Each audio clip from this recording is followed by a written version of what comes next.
आज हम एक कहानी की बात करेंगे जिसका नाम है सजा। और ये कहानी ऐसी है जो हमें सोचने पर मजबूर कर देगी कि आखिर सजा होती क्या है। चलिए सीधे इसी सवाल से शुरू करते हैं। सोचिए जरा, क्या बचपन में की गई कोई छोटी सी गलती, उसका बोझ जिंदगी भर हमारे मन पर रह सकता है? बिल्कुल यही सवाल है जो हमारी आज की कहानी का अहम हिस्सा है।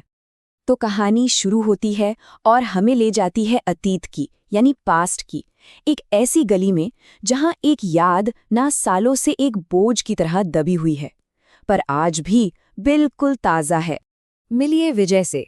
अब देखिए, दुनिया की नज़र में तो ये एक बहुत ही कामयाब वकील हैं, लेकिन इस कामयाबी के पर्दे के पीछे ना स्कूल के दिनों की एक ऐसी याद है जो आज तक उन्हें एक कांटे की तरह चुभती रहती है।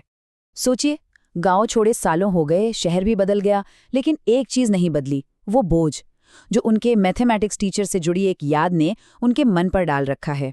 और ये कोई ऐसी वैसी धुंधली सी याद नहीं है, बल्कि एक ऐसी घटना है जिसने उनकी जिंदगी पर गहरा असर छोड़ा था।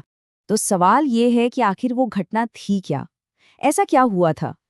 चलिए थोड़ा टाइम में पीछे चलते हैं और समझते हैं उस अपराध के बोझ को जिसे विजय सालों से अपने साथ लिए घूम रहा है। तो पिक्चर शुरू होती है एक क्लासरूम से। सब्जेक्ट है मैथ्स और एग्जाम चल रहा है। माहौल जैसा कि सोचा जा सकता है काफी टेंस है। और हमारा जो छोटा विजय है ना, वो इस एग्जाम के लिए बिल्कुल भी तैयार नहीं था। मतलब जब पढ़ना चाहिए था तब वो दोस्तों के साथ खेल कूद में मस्त था। तैयारी जीरो। अब विजय की हालत क्या थी, उन्हीं के शब्दों में सुनिए। मैंने बहुत कोशिश की, पर थोड़ी देर बाद मुझसे पहला सवाल हल नहीं हुआ। मैं अंदर ही अंदर कांपने लगा। फेल होने का डर उसके ऊपर इतना हावी हो गया था कि बस सोचने समझने की शक्ति जैसे जा रही थी। और बस इसी घबराहट में, इसी पैनिक में उसने एक ऐसा काम कर दिया जिसे वो आज तक अपने टीचर के साथ किया गया एक बहुत बड़ा अन्याय मानता है। एक ऐसा अपराध जो उसके मन में हमेशा के लिए घर कर गया। तो अब फास्ट फॉरवर्ड करते हैं, कई साल बीत जाते हैं। हम कहानी में वापस आज के टाइम में आते हैं, जहां विजय अब एक सफल वकील है और अब वो अपने उस पुराने बोझ से आज़ादी पाने का फैसला करता है। उस गिल्ट से, उस अपराध बोझ से परेशान होकर विजय वापस अपने पुराने गांव जाता है। मकसद सिर्फ एक, अपने मास्टर जी को ढूंढना और उस गलती की माफी मांगना जिसने उसे सालों से चैन से सोने नहीं दिया। और ये जो सफर था ना उसका, वो शोक से भरा हुआ था। शोक यानी कि एक गहरा दुख, एक अजीब सी बेचैनी जो हर पल उसे घेरे हुए थी। इसी हालत में वो अपने टीचर को ढूंढ रहा था। और आखिरकार उसकी तलाश पूरी होती है। उसे अपने मास्टर जी मिल जाते हैं, लेकिन अब वो एक कमजोर, बुजुर्ग आदमी हैं जो समंदर किनारे एक छोटे से घर में अपनी जिंदगी बिता रहे हैं। सोच के देखिए ये सीन। एक तरफ कामयाब वकील और दूसरी तरफ उसका बूढ़ा गुरु। और यही है कहानी का टर्निंग पॉइंट, क्लाइमैक्स कह सकते हैं। अब उस राज से पर्दा उठने वाला है जो विजय को सालों से अंदर ही अंदर खाए जा रहा था। विजय थोड़ी हिम्मत जुटाकर हिचकिचाते हुए कहता है, सर मुझे पहचाना? मैं विजय, विजय वकील, आपने मुझे पढ़ाया था। उसकी आवाज में शर्म भी है, थोड़ा डर भी। मास्टर जी उसे बड़े ध्यान से देखते हैं और फिर कहते हैं, मुझे ठीक से याद तो नहीं आ रहा, कौन से साल में थे?" और इसी एक लाइन से साफ हो जाता है कि जो घटना विजय के लिए इतनी बड़ी थी, वो मास्टर जी के लिए शायद उतनी बड़ी थी ही नहीं। अब विजय जब पूरी हिम्मत करके अपना अपराध कबूल करता है ना, तो मास्टर जी बस मुस्कुरा देते हैं और कहते हैं, मुझे इसकी कोई साफ याद नहीं, लेकिन अगर ये सच भी है तो ये एक मामूली सी घटना थी।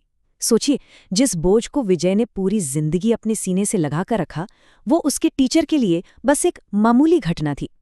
विजय तो ये सुनकर बिल्कुल हैरान रह जाता है। और इसके बाद मास्टर जी उसे जिंदगी का वो सबक सिखाते हैं जो किसी किताब में नहीं मिलता। वो कहते हैं, देखो बेटा, सफलता, इज्जत, पैसा, इन सबसे भी कीमती जो चीजें होती है ना, मैं उन्हें हासिल नहीं कर सका। एक तरह से वो विजय को आईना दिखा रहे थे कि असली दौलत आखिर होती क्या है। तो ये सिर्फ एक मुलाकात नहीं थी, ये तो एक सबक था। एक आईना था जिसने विजय को सक्सेस के असली मायने समझा दिए। पैसा, शोहरत, ये सब तो उसने कमा लिया था, पर असली कामयाबी क्या होती है, ये उसे आज इतने सालों बाद समझ आया था। और उसी पल विजय को एहसास हुआ, मास्टर जी का असली सबक कभी मैथ्स के सवालों के बारे में था ही नहीं। असल में वो तो कैरेक्टर बना रहे थे, इंसान बना रहे थे। यही तो एक अच्छी टीचर की पहचान है, वो सिर्फ पढ़ाते नहीं, वो जीना सिखाते हैं। तो आखिर इस पूरी कहानी से हमें क्या सीखने को मिलता है? चलिए कुछ खास बातों पे नजर डालते हैं।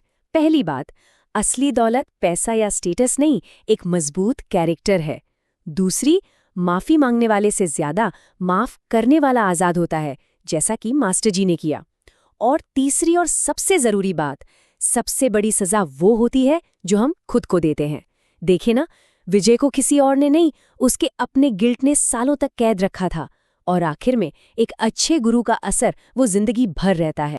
और ये कहानी हमें एक बहुत गहरे सवाल के साथ छोड़ जाती है। सवाल ये है कि जिंदगी में कौन सी सज़ा हम पर सबसे ज़्यादा असर डालती है, वो जो दूसरे हमें देते हैं या वो जो हम खुद को देते रहते हैं? इस पर ज़रूर सोचिएगा।